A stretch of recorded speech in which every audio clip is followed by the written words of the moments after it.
du moom la ci doon ànd ak sama papa boobu ñu sax juddoo ko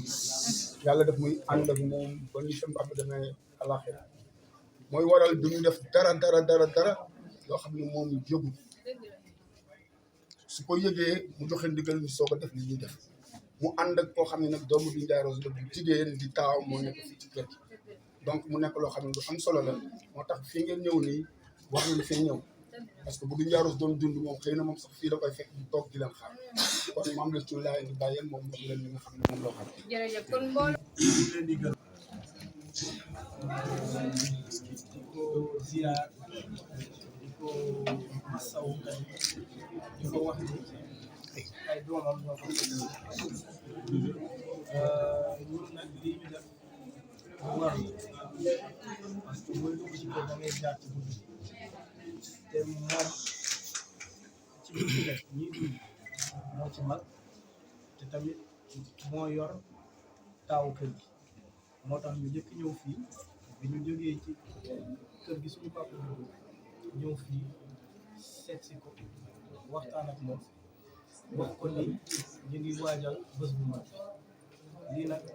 seet si la rek ak nuyoo nga xàmmee waa kër gi waa Grand Théâtre le monde de la culture ñu ñëwoon rek nuyu si la ñu ànd ak suñu kilifa tamit joxante la ko xamante xam kër gi waajal tamit bés bu mag bi muy mois d'avril 2027 jërëjëf moom laa mën a wax ci parce que tey sama njaboot rek ñoo fi daje njaboot gi nag li leen dajale mooy nit ku baax foofu nga xam ni moom la ñu àndaloon mu doon suñu kilifa waaye ma nuyu Pesia bu baax di nuyu sama doom kii maa ko jur ndax maamam ak sama maam ñoo àndoon dem ci àll bi bokk mbuum loolu laa bokk moom te xamu ko maa ngi koy soog a wax ngeen ñëw nag fii ci sama kër may denc Coumba Rose nga xam ni moom mooy tournoo recette yi yaram bi dafa xaw sutante tuuti rek moo tax wàccu mais mi ngi ci kaw alaaj du Ndiaye Coumba Rose jur ko du Ndiaye bi may ànd ak moom maa ngi am 13 ans xale yi yëpp sama kanam lañ juddoo Coumba Rose sax sama kanam sama jabar bi sax sama kanam lañ juddoo maa ko ngénte ba tey maa ngi am ak moom ay doom yoo xam ni ñii sëy nañu ñii nga Amérique ñii nga Paris ñii nga fu ne kon nag nga xam ni loolu yëpp sant yàlla du Ndiaye nag am réy lu mu def ci réew mi Sénégal reconnaître ko président bi fi jëkkoon s'il vous plaît ci ginnaaw s'il vous plaît ak ku mel ni ñoom Youssou Ndour ku mel ni ñoom Ismaïla Cissé nekk présidence wax bi du Ndiaye génne àddina seen xel dem ci moom que ñu tudd du Ndiaye nii tey pour li koy sagal ak li koy yëkkati ku mel ni moom la ñu waroon tuddee Grand Théâtre ñu saxal ko tey nag ba le président Diomaye ñëw ak Ousmane Sonko xale yu baax yooyu dëggal ko ba tey nag ñu def li ñu def ànd ak sama ànd ak Pesia ànd ak sama doom ji ñu ñuy préparé ngénte tudd du Ndiaye boobu ci Grand Théâtre nag normal na parce que ku xam yéen xëy na xamu leen théâtre de palais xamu leen ko moom mooy théâtre bi jëkk ci Sénégal moo loolu théâtre boobu moo tax tey artistes yi ci Sénégal yëpp kenn ku ne bëgg a nekk artiste foofu mooy théâtre de palais mooy fi banque BNDES nekk léegi en 1955 laa ànd ak moom yi dem fa ba 56 57 am benn woykat bu mag bu jógee France ñëw ñu wax Jules Paquet mi ngi dëkk ci Milan d'Or lañ di milliardaire ñëw invité du Ndiaye ci la Sénégal yi jëkko jóg fii dem France tëgg muy du Ndiaye kon nag loolu yàgg na mu du ko dundal nag jàpp nag aar bi nag bëgg ko lool daal ñu ci doom te ñun ñëpp waa këram yaa ngi nii aar rek la ñu bëgg loolu moo tax tey théâtre bi ñu tuddee du Ndiaye ñun Sénégal yi am nañ ci mbégte mu réeré ñun artistes yi am nañ ci mbégte mu réeré indi te kenn du ni mu lu tax ñu tuddee ko Doudou Ndiaye c'est normal parce que moom moo jëkk ci artistes yi artiste boo fi gis tey rek muy théâtre mbaa muy tëgg mbaa muy woy Doudou Ndiaye moo la woy woon ci tamu Senghor ak Maurice Senghor ñëw boole laa ñoom la ñu éditionné la ñu jël la tey ba artiste taxaw kon na kooku bu ñu ko tuddee théâtre bi war na def ngeen bu baax nee leen président bi def na bu baax a baax a baax. jërëjëf papa ñoom ne kontaan nañu tey ci weeru avril mu nekkoon loo xam ne état bi fi nekkoon moo ko defoon tuddee grand théâtre Doudou Ndiaye Coumba Rose amoon yéene ngénte ko waaye yàlla dogalu ko léegi nag ñu ñëw ak nguur gu bees yàlla def ki nga xam ne mooy Serigne Fall Gueye nekk directeur général bu grand théâtre Doudou Ndiaye Coumba Rose mu ne nag moom ci mbébétam li muy njëkk a def mooy ngénte loolu nga xam ni ñi fi nekkoon jotuñu ko woon a def moom dina ko def ngir rendre hommage ki nga xam ne mooy Alaaji Doudou Ndiaye Coumba Rose. fii ñu jox Tafa moom mu jël parole ci si turu njabootu Doudou Ndiaye Rose wax leen fan ngeen ñëw ak kër gi kër lan la ak ñan lañ fi fekk mu présenté leen parce que moom mooy kilifa gi mais dinaa wax benn batataay parce que Tafa mooy wax mais directeur bi dafa jara gërëm nag ñun xam ngeen ni suñu bàyyi la ñu am ku ko fonk ñu fonk la gis nañu ku ne nag mu fonk ko waaye rawatina nag dëmb ji di Serigne Fall Gueye di directeur bu Grand Théâtre artiste la yow tamit li ko son excellence le président Bassirou Diomaye Faye dénk le premier ministre Ousmane Sonko dénk ko def na ba def lu ëpp loolu mooy gis ni ñaari ñooñu dañu am vision pour 2050 mu ne leen dama leen di jàppale ci vision bi ngeen am ci 2050 lan la ñu war a def mooy xool mag ñi fi nekkoon te yóbbu drapeau Sénégal partout dans le monde entier ñu fexe ba bañ leen a fàtte moom mu ñëw di leen doole kon tey suñu frère Tafa Ndiaye Rose moom mooy jël parole fii nga xam ni ñun njabootu Doudou Ndiaye Rose à 100% fii leen dëkk ci HLM 5. de son vivant la yàlla dogal parce que tout ce qui s'est passé au niveau de la famille mu am coordination souvent day nekk Tafa parce que la yàlla dogal sama diggante ak seen papa la yii nag ay soxlaa noonu amuñu droit def dara ci Doudou Ndiaye Rose ñun njaboot bi nekkul au courant à temps moo tax bi ngeen ma laajee ma ne leen Grand Dakar parce que Grand Dakar mooy deuxième femme HLM 5 fii kii mooy troisième femme ñu ci des yàlla def nañu laxu kon dañuy jël cëru Doudou Ndiaye Rose jox leen ko ñoom kon li may wax rek mooy biiram wax na lépp ñu laa wax nii ñooy ñaan donc li ci am solo mooy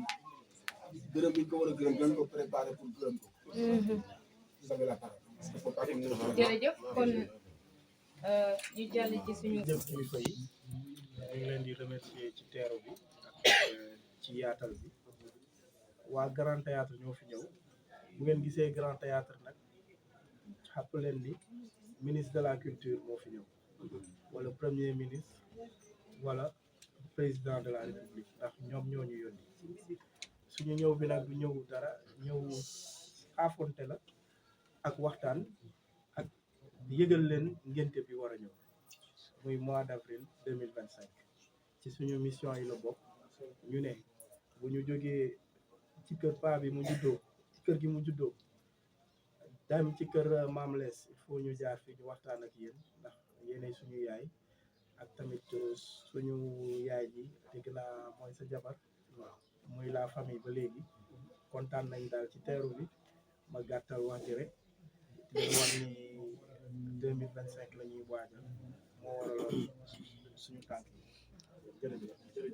programme bi le 9 la ba le 12 avril inchallah 2025 moo tax ñu war a sànni ay ñaan balaa ñu ciy dem inchallah waaw jërë ngeen jëf ngeen laata ñëw sànni naa ko ñaan def naa fukki lislaax ak benn jox ko soxnaam si nga xam ne mooy aawam jiitu fii si kër gi te yàqul kër gi jigéediw ko ba jig dëkk jig bu ñun ñu mën a ñëw joxaale beneen soxnaam bi génn àddina ñeenteelu faamam muy Adja Rokhaya Diouf moom dafa génn àdduna ñaanal naa leen avant ngeen di ñëw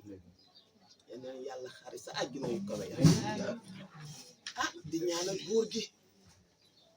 gi moom mu nga sa àjjuna yu kawe ya bëgg na njaboot bëgg na ay soxna bu amul ay étage njaboot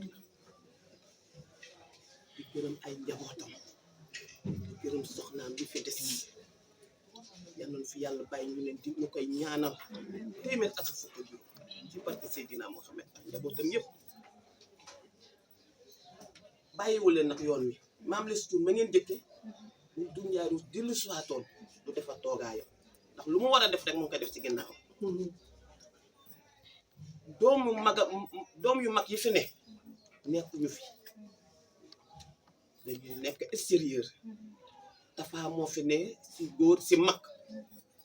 di doxal li papaam daan doxal ànd ak rakkam Biram Jaay ak ñu fi ne te li ñuy doxal yëpp si yoon lañ ko dox teg ki ngeen may woo nag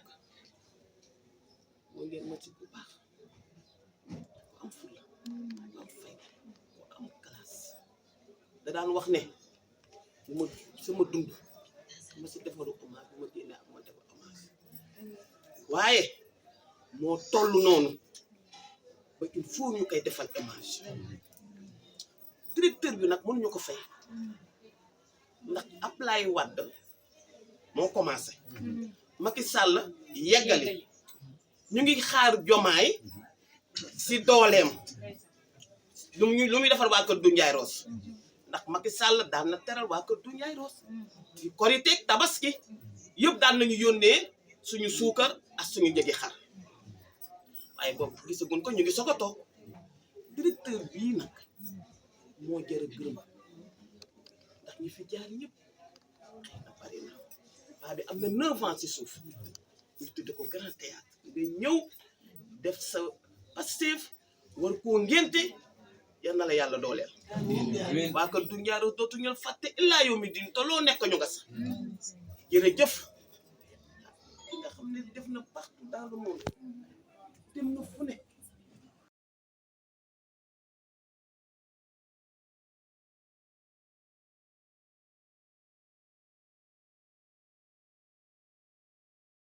Avril 2025. Il a été entendu qu'en 2020, décret présidentiel, le président Macky Sall avait décidé de changer la dénomination du Grand Théâtre national avec l'ensemble de la direction générale du Grand Théâtre national pour décider ensemble de célébrer le grand baptême du Grand Théâtre national prévu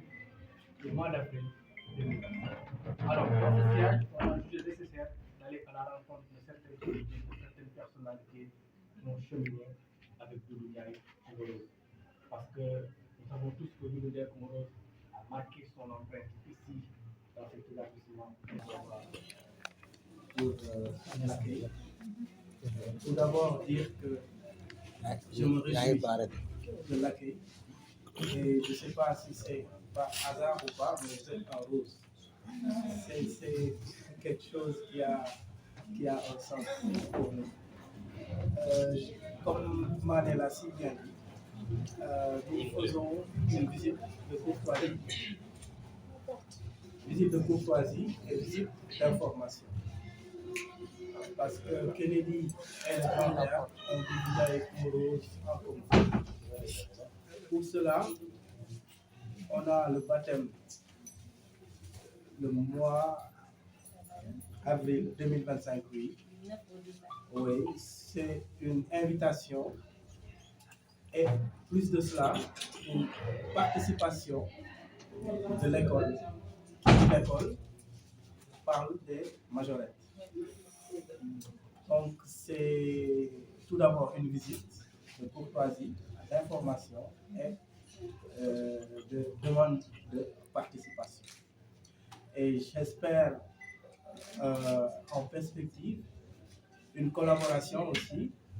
pourquoi pas vos répétitions ou bien tout ce que vous avez de culturel, choisir le Grand Théâtre pour qu'on travaille main dans la main pour vraiment réussir nos projets. C'était ça en résumé. La directrice, comme le directeur l'a si bien dit, puisque nous avons le problème avec le temps, je risque de ne pas faire une répétition. Mais comme il l'a si bien dit, c'est comme ça. C'est une visite de courtoisie, une visite d'information, d'implication.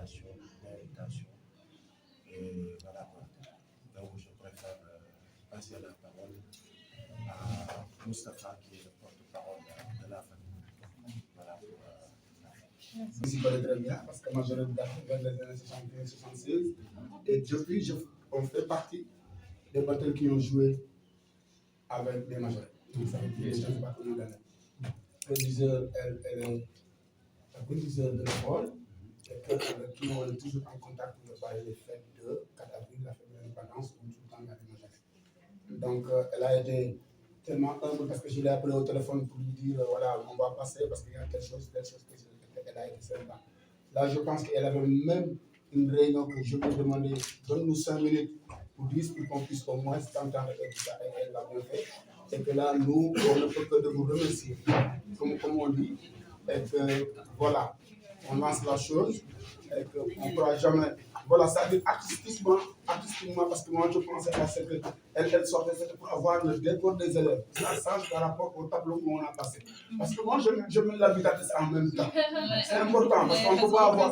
avoir le même décor tout le temps. Ça ne sera pas intéressant. Et là, je voulais, elle, quand elle sortait, parce qu'il y avait autant d'élèves qui nous permettent d'avoir une autre physionomie. Mais bon, voilà, donc, mais bon, de toute façon, il y a un problème de temps. On doit bouger et se demander. En tout cas, toute la communauté de Kennedy, avec les élèves, les parents, le personnel administratif, toute l'équipe en tout cas de direction est fière de vous recevoir et de se dire que cet événement majeur va se passer au Sénégal et qu'on va rendre hommage à ce grand monsieur. C'est un grand monsieur. Je le dis avec émotion parce que je l'ai connu en 2012 seulement, mais c'est comme si je l'avais connu toute ma vie. Parce qu'il y a l'affection que nous portons. Je parle sous le contrôle de tout le monde ici. Des encadreurs, des majorettes qui sont là, de Madame le censeur. Nous le portons dans notre cœur. Parce que c'était un grand monsieur avec un grand M. La troupe des majorettes est très connue. La troupe des majorettes est connue même au-delà du Sénégal. Vous avez voyagé avec notre cher défunt papa au Cameroun. Et là,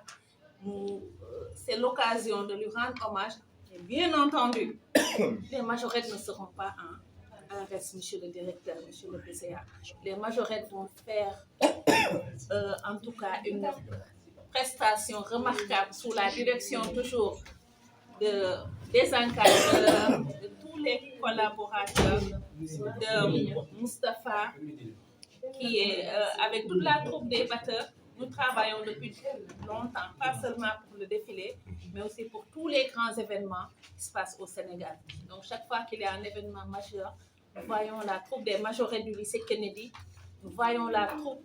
de Doundiaï Koumba Rose, et ça, tout le monde l'attend. Bien entendu, je pense que cette année, nous n'aurons pas un événement plus important au mois d'avril. Et nous espérons que ça va se faire à la suite d'un grand défilé qui va se faire cette année. On espère, Inch'Allah. Merci beaucoup. Voilà. Merci. Et encore une fois, merci d'être passé nous voir. Alléluia.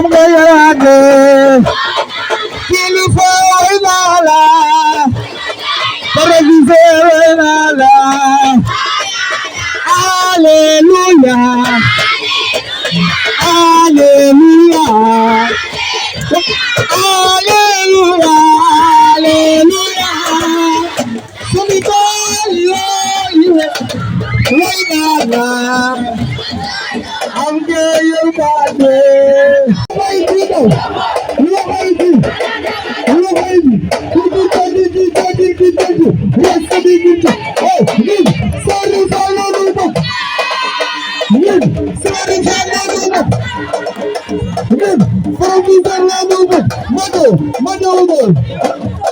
Mamadou Lamine Ndiaye Rose jërëjëf Mamadou Lamine Ndiaye Rose jërëjëf. lycée Kennedy nag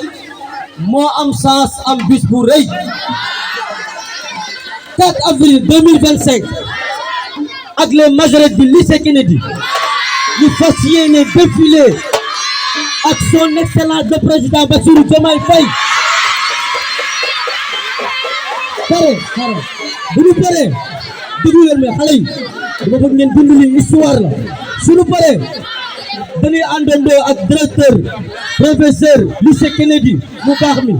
àndandoo ak Ali Ndiaye Rose àndandoo ak Tafa Ndiaye Rose àndandoo ak Birame Ndiaye Rose àndandoo ak nag ki nga xam ne mooy directeur Grand Théâtre àndandoo ak Serigne Fall ñun ñëpp ñu àndandoo nag le 9 le 10 le 11 le 12 Baptême Grand Théâtre Doudou Ndiaye Coumba Lees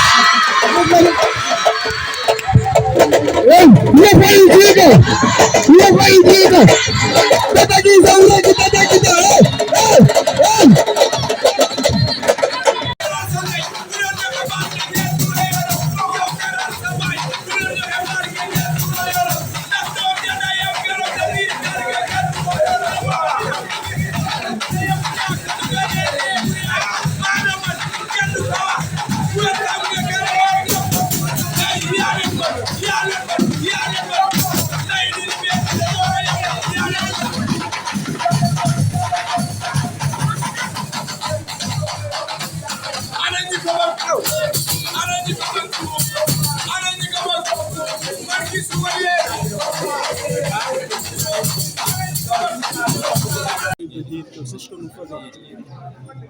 On a le cachet de notre tutelle. Oui. Là, nous préparons le grand baptême en avril. Aujourd'hui est le lancement. Donc, c'est très normal qu'on vienne ici voir notre tutelle et partager avec lui le programme que nous voulons dérouler au mois d'avril. Donc, il n'y a pas grand-chose à dire. Oui. C'est juste lui donner la parole parce qu'on n'a pas beaucoup de temps aussi. Lui aussi, il était dans une réunion. Il a coupé la réunion pour nous accueillir. D'accord. Merci beaucoup. Alors, monsieur le secrétaire d'État à la culture au sein de Souni Créative, nous allons vous donner la parole, histoire de vous donner l'occasion de s'exprimer davantage pour ce grand événement qu'on prépare pour la communauté artistique sénégalaise ici et d'ailleurs. Je voudrais vous remercier pour cette visite originale. Oui. Remercier d'abord le directeur du Grand Théâtre, SCA, ainsi que l'ensemble de l'équipe qui l'accompagne. Rendre hommage aux parents, Doudou Ndiaye, Rose. Tous nous avons grandi avec rythme et la vitrine culturelle qu'il représente un peu partout dans le monde. Et donc, par ce baptême, c'est une manière de rendre hommage à cette grande figure de l'art, de la musique sénégalaise. C'est aussi une manière aussi de faire comprendre à la population les missions. Fondamentalement, l'un des objectifs majeurs de cette cérémonie, c'est de faire comprendre à la population sénégalaise du monde entier que le Grand Théâtre a telle mission. Ensuite, inviter également la population à s'approprier le Grand Théâtre. C'est très important. Et faire en sorte également que les acteurs, le monde de la culture, les acteurs culturels, tous ceux qui sont dans la chaîne de la productivité artistique, de l'économie culturelle, puissent s'approprier le Grand Théâtre et essayer également d'aider à mettre du contenu. C'est cela que nous voulons. Merci. Que le Grand Théâtre puisse, à travers la rupture, à travers le programme, à travers les industries créatives, à travers tout ce qui est la vision du Sénégal 2050, à travers justement la politique et l'économie culturelle, que le Grand Théâtre occupe un rôle, un grand rôle, dans la manière dont les jeunes doivent également entrer dans la chaîne de productivité de l'économie. Je voudrais donc vous féliciter et vous manifester tout notre soutien, toute notre disponibilité à vous accompagner dans la préparation de ce grand événement. Je vais profiter de l'occasion. Ça se fait sur votre égide, les gens du spectacle. Vous allez prononcer quelques mots et vous allez m'introduire. Nous sommes là pour 2 points. Premier point, c'est présenter le trophée du Grand Théâtre à Madame le ministre, qui est notre tutelle. Deuxième point, c'est le lancement du baptême du Grand Théâtre qui se fera en avril 2025 et qui fait partie de nos missions. Donc, nous sommes là pour vous présenter le prix Et on a fait un long parcours. On a quitté la maison de naissance de Doudou Ndiaye Coumba Rose. On a vu ses amis, ses collègues, et il y a sa famille, et le porte-parole de la famille est là. Donc, pour tout cela, nous voulons vous présenter le trophée et préparer notre lancement. Merci beaucoup. Le PCA, ce qui va parler au nom de la famille de Fodou Ndiaye. Il a tout dit. Donc, je tenais juste à remercier notre ministre actuel, l'infatigable ministre, un ministre qui a le sens de l'écoute, un ministre qui ne vraiment ménage aucun effort pour la réussite de ce qu'on lui a confié, qui est la culture, la jeunesse et le sport. Un ministre qui est toujours disponible pour la patrie, un ministre très engagé. Donc, j'avais juste ces mots à dire, vous encourager et vous dire que nous serons toujours à vos côtés pour vous accompagner pour la réussite de votre mission. Merci beaucoup. Merci, président. D'abord, félicitations, parce que c'est important par rapport à votre arrivée au niveau de l'État du Sénégal. Donc, félicitations. Et là, nous, ce qu'on peut dire par rapport à la famille, je parle au nom de toute la famille qui est là. Il y a Biram qui est là, il y a Ali normalement qui est là. Donc, je fais que, voilà, c'est les trois frères qui se trouvent à Dakar en ce moment-là. Le reste sont tout à fait à l'extérieur. Mais remerciement, comme je dis, peut-être c'est le bon Dieu qui l'a voulu, parce que on a tenté plusieurs fois, je suis venu en réunion plusieurs fois ici, mais Dieu a fait que ça n'a pas abouti, mais ça s'est arrivé sur le nouveau DG, et que pour nous, la famille, c'est quelque chose qui est extraordinaire, et que je n'arrive même pas de le remercier par rapport à ça. Donc, je lui ai dit merci, mais merci à vous, parce que vous êtes son ministre, et que je pense qu'on aura votre aide, votre participation pour la réussite de ce projet. Donc, et puis juste un petit rappel, la famille Doudou Ndiaye Rose est là, par rapport aux événements qui se passent au Sénégal, on s'en profite. Il a failli écrire ça, c'est une occasion pour s'en profiter. Donc, s'il y a des événements culturels, la famille est là, Doudou est parti, mais il y a ses enfants et ses petits-fils qui sont là. Merci, Madame le ministre. Sincère salutations, mais aussi de remerciements. Et je les adresse tout d'abord à mes collaborateurs, mes deux frères très turbulents. Quand on la bouchotte, je commencerai par le directeur du Grand Théâtre, et suivi en cela par le président du conseil d'administration, Landing Barry. Et à vous aussi, membres de la famille de Fodou Ndiaye Coumba Rose, ses enfants, mais aussi certainement aussi des gens qui ont eu à grandir sous sa coupole et qui ont eu peut-être à embraser le métier sous sa coupole aussi. Je vous salue et vous remercie pour cette marque de considération. C'est vrai que moi, j'aime pas des fois être prise au dépourvu, mais j'avoue que cela me fait énormément plaisir et actuellement, je ressens une immense joie de me mettre face à vous pour pouvoir quand même vous accompagner et vous exprimer tout mon engagement et ma volonté à pouvoir réussir cet événement. Ce que je peux dire, ici au ministère en charge de la culture, qui fait partie quand même du projet de transformation systémique du Sénégal et qui a été placé au cœur des préoccupations de la vision déclinée au sommet par son Excellence le Président de la République, Bassirou Diomaye Diakhar Faye. Nous, on nous a confié des missions, mais ces missions ne peuvent être mises en œuvre. On ne peut les réussir sans votre apport. Vous en faites partie à part entière. Vous êtes des acteurs culturels et des gens du spectacle. Et le spectacle, depuis que le Sénégal existe, le spectacle a toujours occupé une place très importante pour le rayonnement de l'art, pour le rayonnement de la culture et au-delà le rayonnement de notre pays. Et dans ce secteur, il y a eu un homme qui a évolué dans ce secteur, qui a su marquer son époque en jouant véritablement sa partition. Et cet homme, c'est Fodou Ndiaye Coumba Rose. Nous, étant enfants, étant adolescents et étant adultes, nous continuons à savourer et à apprécier les rythmes qu'il avait l'occasion de nous offrir à travers les tambours.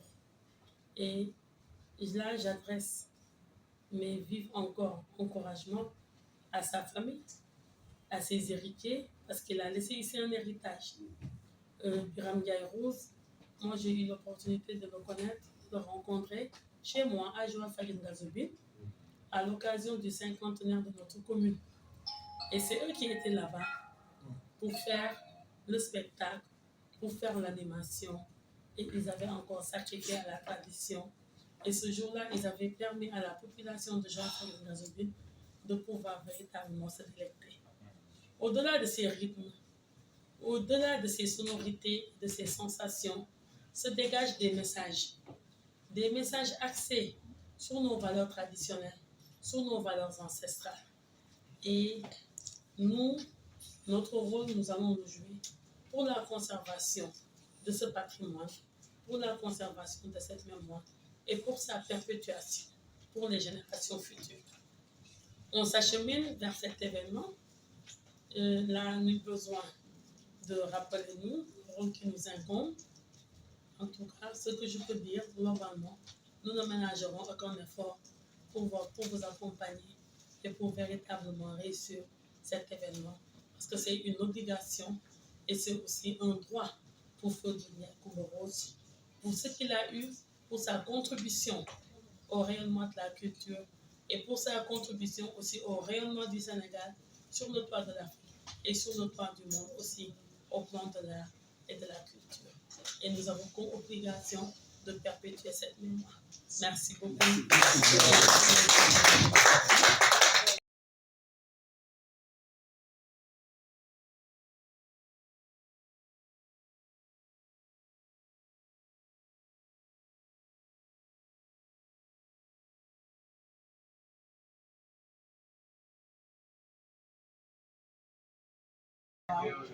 ñi tànk nag li ko yëkkati tey tànki jàmm la tànki bànneex ndax ki nga xam ne moom mooy directeur général bu Grand Théâtre bi Serigne Fall Gueye ànd ak ki nga xam ne moom mooy président du conseil d'administration muy Landing Message ak mboolem ñi nga xam ne ñoom ñooy administration bu Grand Théâtre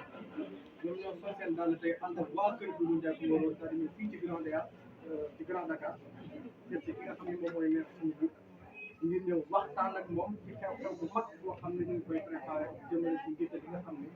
moom lañ war a amal ci atum 2025 ngir màggal ba loolu nga xam ne moom mooy Grand Théâtre national leen di nuyu yéen ñëpp nuyu suñu yaay nuyu suñu mbokk yi di nuyu ñëpp nuyoo bi nag ñu koy jox suñu yaay ji jox ko mboolem famille ñëw bi nag ñu ngi ñëw ci turu président de la République ñëw ci turu ministre de la culture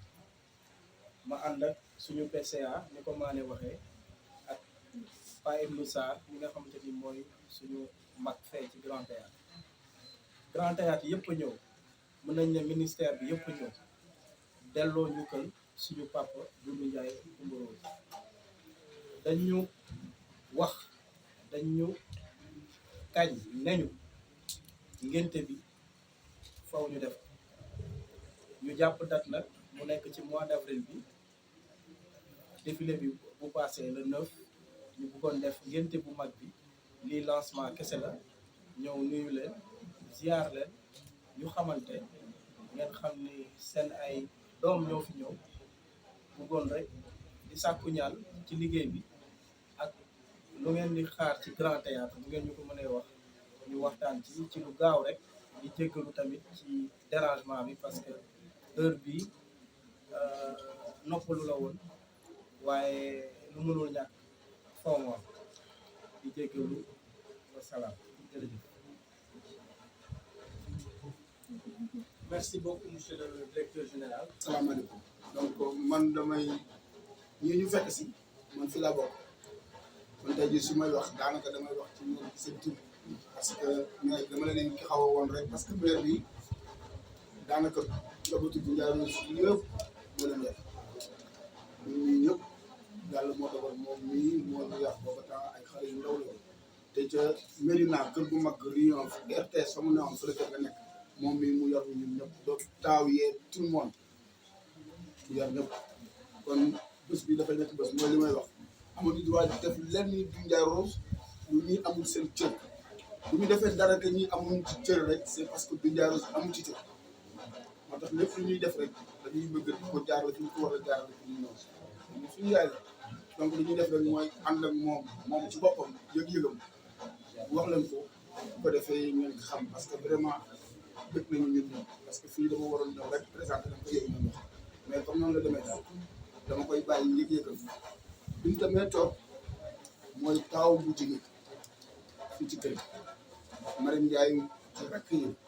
donc ñoom ñoo toog madame sànq fekk nañ ko fële Ouest Foire dañ nga mën naan ko dawal dooleel di ñëw suuf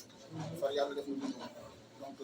njaboot gi dafa yaatu de dafa ñëpp li ci nekk bitim réew nag moo bari mais yaatu na yaatuwaay boo xam ne suñ ko bëggee lim fii la dim si jóge dim si jóge waaw moom ci la bokk def kan bat na mbalax na def na lépp donc maa ngi gàttal wax ji dañ ko jox sama yaay moom yëg-yëgam mu waaye surtout ba leen benn yoon dëgg yàlla man ma war a teg nañu ma bëgg nañu ma am nañ fu ma teg am nañ fu est ma kontaan ci loolu nag démb laa yóbbatu jabar moom boo demee neel xale yi dafa jaay léegi na mën naa ko nag jaay naa ko waxal ma ko loolu ba tey ci loolu ngeen nekk ndax seen ànd bi ngeen ànd damay ñaan yal na ko yàlla sax yal na ko yàlla barkeel ndax ñàkku leen dara da ngeen di defar xale ngeen waaye da ngeen di defar xale nag il faut nga defar xale il faut nga defar waaye nag surtout ma leen benn yoon dama leen di ñaanal yàlla gudd fan ak sutura ak wér ak wér-wér ma leen bàyyi fee dëgg yéen a ngeen ko féete ci barke si dinaa di gërëm sama àllaji bi di ñaan yàlla yal na ko yàlla tàbbal ci àjjana yu mag ndax bu yàqu mu yàqu waaye yàqu dara jabaram moo waral nii moo waral ku la fonk gouvernement bi am fu ko teg ñu mu dëkk la ak ñu ma xaritu am fu ko teg ñii nag man ngeen a fay gouvernement bi ndax te yaa nga bëri jox na ko jox nañ ko grand théâtre ñu kontaan ci lool ndax ku bëgg sa waajur loolu la bëgg nga am fu ko teg it dëgg yàlla am fu ko teg ñu jox ko grand théâtre jox ko rajo bi ci Médina loolu yëpp gis nañu kontaan nañu kontaan nañu ci lool nag gis nañu seen liggéey gis nañu seen yéene yal na yàlla bàyyi seen place yàlla na sax ndax tamit mu jël lu uuf ñu ñëpp ak taaw bi ñëpp moo ñu jël uuf kenn xamewul doom ji mu jur kii nii toog mu ñëw sama papa lool ñii samay rakk la mu jox moom cër kii bëkki dem bu semaine bi passé ñoo nekk Belgique Italie la dëkk mais dafa bàyyi soxlaam yëpp ngir li ngeen def kenn mënu la fay déjà dañ leen di gërëm parce que ñaata DG jàpp nañ sama frère yi wax naa la ni la bis bi ñuy taxaw di wax ñëw sama frère yi dañ ko xaar ba sonn ñu cuuna sama taw bap chaque jour mu woo di xaar ngénte bi ba yàlla def lu gën ci moom sama yeneen frère noonu di xaar ah ñun defoon yàlla lu tax mu bàyyi ñu ko ba léegi mais suñu mbébét yëpp mooy fekke woon lii te dañuy ñaan yàlla nañ fekkee jour bakkan ba ñu fi dese ne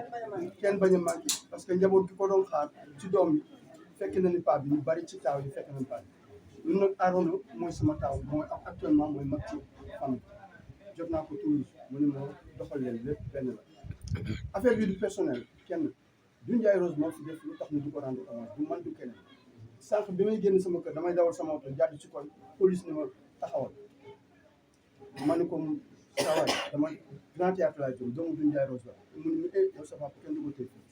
su ma ni ko woon man Ali Ndiaye laa tudd fa la may téye du ma bouger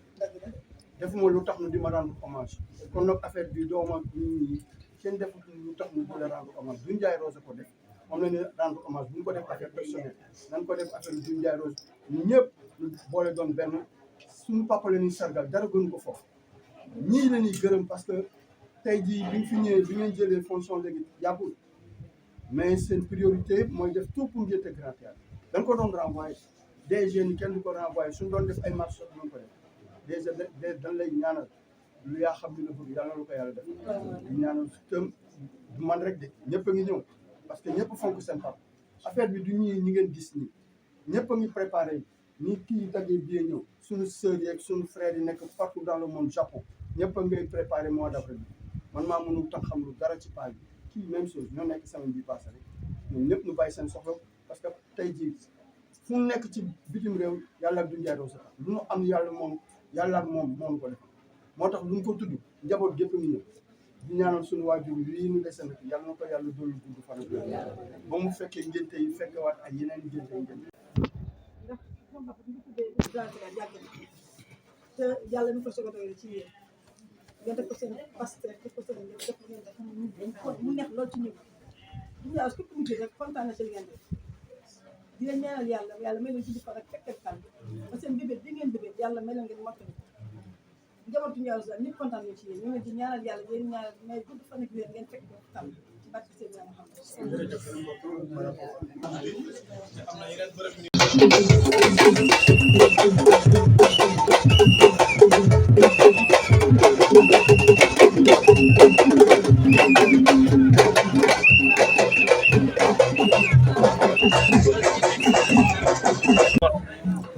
bokk ci fukki penc yi ak ñaari ci Ndakaaru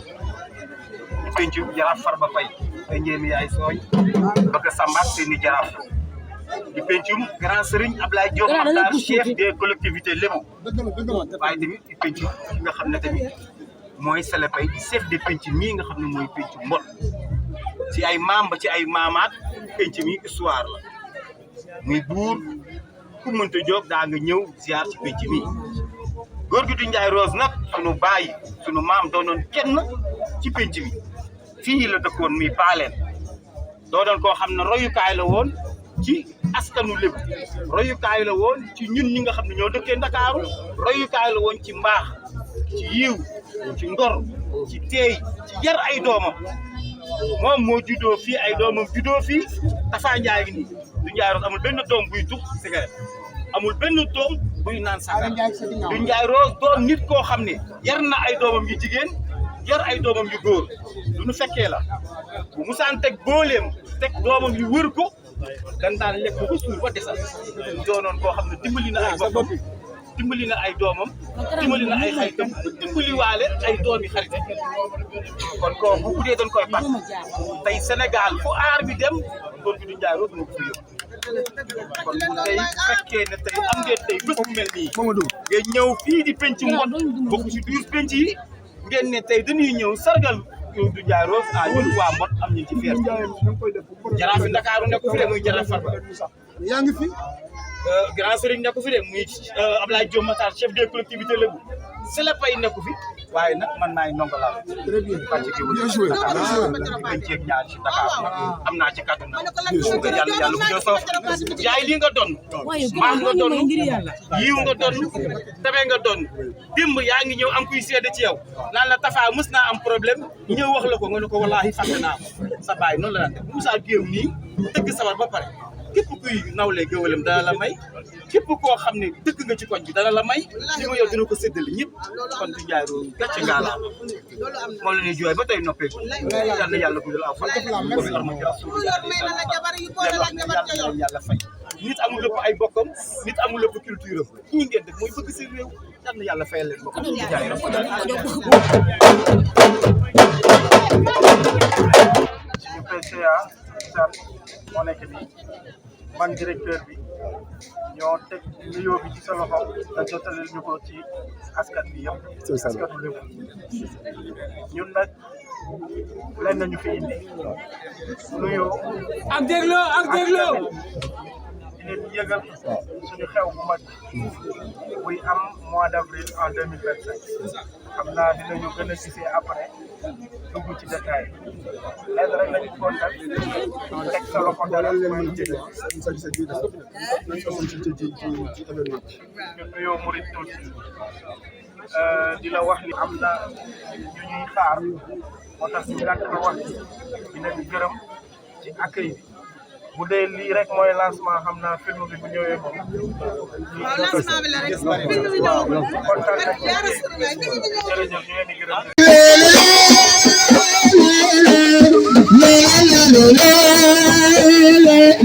Alkoma Kennedy Wainale Hey Amjeye Mate Kennedy Wainala Amjeye Mate Hallelujah Hallelujah Hallelujah, hallelujah. Baby, I'm going to kill you for Inala. Hallelujah, hallelujah,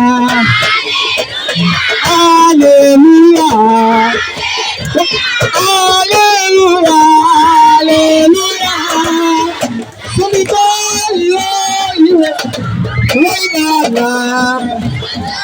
I'm getting your body.